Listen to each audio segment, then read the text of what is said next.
అమ్మోరు రాత్రి 7:30 మీ ఈటీవీలో.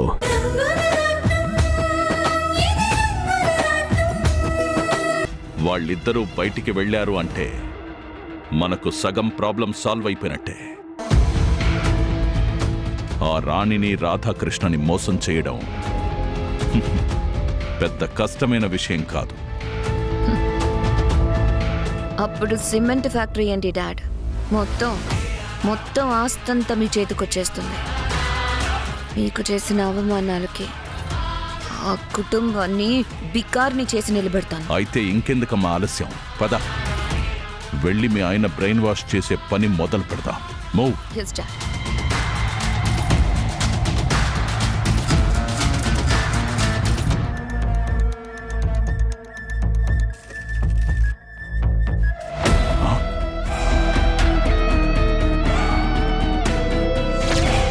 బాలు ఏ డాడ్? ఇక్కడే ఉండాలమ్మా. ఇందాకనే నేను మందు గ్లాస్ ఇచ్చి లోపలికొచ్చాను. కొంప తీసి మనం మాట్లాడుకునేది ఏదైనా విన్నాడా డాడ్? అది నాకు భయంగా ఉందమ్మా. ఒకసారి నువ్వు ఫోన్ చేయి.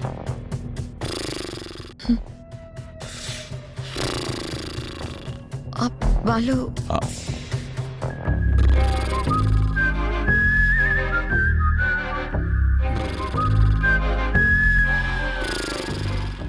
చూసావుగా, ఇలాంటి మనిషిని పక్కన పెట్టుకొని మనం అనుకున్నది సాధించగలుగుతామా? కుక్కతోక పట్టుకొని గోదావరి ఈదినట్లే ఉంటుంది. తాగి ఎలా పడుకున్నాడు చూడు.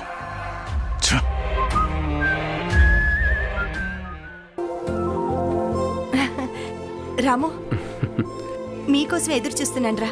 అమ్మ సీత, మీ ఇద్దరికి ఒక గుడ్ న్యూస్ చెప్పాలి. ఏంటమ్మా? మన రాణి గ్రూప్ ఆఫ్ ఇండస్ట్రీస్ కి best business centre premier award వచ్చిందిరా. నిజంగానమ్మా? అవును నాన్న. ఇందాకే twin cities industrial welfare association నుంచి ప్రెసిడెంట్ గారు, సెక్రటరీ ఇద్దరు ఇంటికొచ్చి మరీ ఈ గుడ్ న్యూస్ చెప్పి వెళ్ళారా. వావ్, కంగ్రాచులేషన్స్ అమ్మా. నాకు చాలా చాలా హ్యాపీగా ఉంది. కంగ్రాచులేషన్స్ నాకు కాదురా, మీకు చెప్పాలి. నాకా? నాకెందుకమ్మా? ఎందుకంటే రేపు నువ్వే వెళ్ళి రవీంద్ర భారతి ఆడిటోరియంలో జరిగే ఫంక్షన్లో సెంట్రల్ ఇండస్ట్రియల్ మినిస్టర్ చేతుల మీదుగా ఆ ప్రెస్టీజియస్ అవార్డ్ నువ్వే అందుకోబోతున్నావు. అదేంటమ్మా, నేను అందుకోవటం ఏంటి? నువ్వే అందుకోవాలి నాన్న. రాణి గ్రూప్ ఆఫ్ ఇండస్ట్రీస్ ఈ రోజు ఈ స్థాయికి వచ్చింది అంటే దానికి కారణం నువ్వే కదా. అవును రామ్, మా వారసుడిగా నువ్వే వెళ్ళి ఆ అవార్డు అందుకోవాలి. లేదమ్మా, ఆ అవార్డు అందుకోవాల్సింది నేను కాదు, బాలు.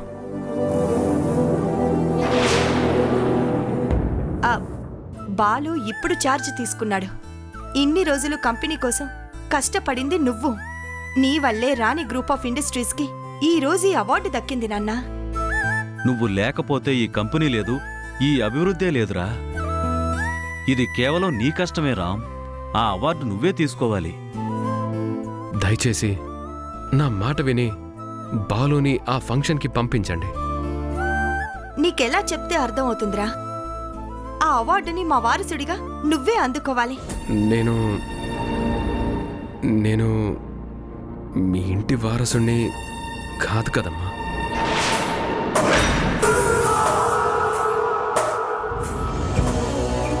ఏమన్నా? నువ్వు మాకు వారసుడివి కాదా? ఎలా అవుతానమ్మా? నేను మీ రక్తం పంచుకొని పుట్టిన మీ కన్నబిడ్డని కాదు కదమ్మా.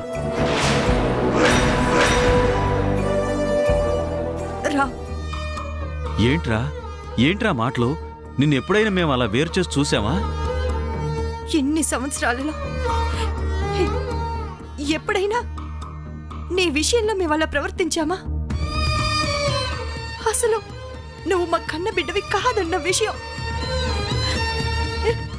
మేము ఎప్పుడో మర్చిపోయావురా. కానీ నువ్వెందుకురా గుర్తు పెట్టుకున్నావు? రామ్ కన్న బిడ్డ కాదా? My God. అమ్మా, రక్తం పంచుకొని కడుపున పుట్టకపోయినా ఈ ఇంటికి పెద్ద కొడుకునయ్యాను. ఎవరూ లేని అనాథనైనా అమ్మ, నాన్న, తమ్ముళ్ళు, చెల్లి, తాతయ్య ఇలా నాకు పెద్ద కుటుంబం ఉంది. ఏమీ లేని నాకు ఇంతిచ్చి నన్ను మీలో చేర్చుకోవడం మీ గొప్పతనం అమ్మా.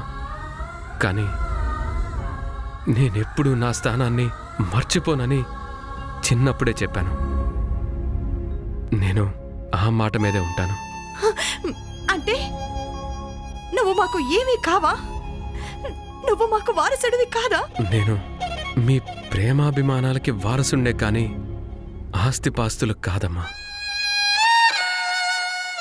అవునత్తమ్మా, ఆయన ఎప్పుడూ మిమ్మల్ని అమ్మా నాన్నలాగే భావిస్తారు, కానీ ఈ ఆస్తుల విషయంలో ఆయన చాలా క్లారిటీగా ఉన్నారు. ఆ విషయం నాతో కూడా చాలా సార్లు చెప్పారు. చాలా ఆపు సీత, ఆపు. వాడికి నువ్వు కూడా తోడయ్యావా? చూడు రాము, నువ్వు అవునన్నా కాదన్నా నువ్వే మా పెద్ద కొడుకువి. నువ్వెళ్ళి మా ఇంటి వారసుడిగా ఆ అవార్డు తీసుకోవాలి, అంతే. వద్దమ్మా, తమ్ముడు వెళ్ళడమే కరెక్ట్. నేను వెళ్ళి ఆ అవార్డు తీసుకోవడం మీకు ఆనందాన్ని ఇస్తుందేమో కానీ నాకు మాత్రం అనైతికం అనిపిస్తుంది. అంటే నువ్వు మాకు దూరం అవ్వాలి అనుకుంటున్నావా? అరే, నేనెందుకు దూరం అవుతానమ్మా? ఈ జన్మకే కాదు, ఎన్ని జన్మలకైనా నేను మీ బిడ్డని, మీరు నా తల్లిదండ్రులు.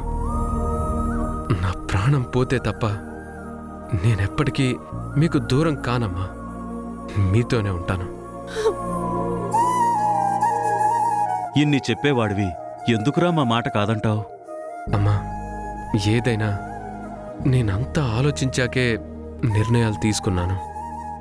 బాలు చదువు పూర్తయిపోయి తను కంపెనీ వ్యవహారాలు చూసుకునే స్థాయికి వచ్చాకే తనకి అధికారాలు అప్పచెప్పాను.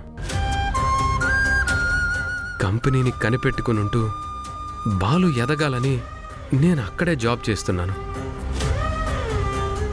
ఇప్పుడు కూడా బాలు ఈ అవార్డు తీసుకుంటే తనకి కాన్ఫిడెన్స్ పెరిగి కంపెనీని మరింత బాధ్యతగా నడిపిస్తాడు. ఈ విషయంలో నా మాట కాదనద్దమ్మా, ప్లీజ్.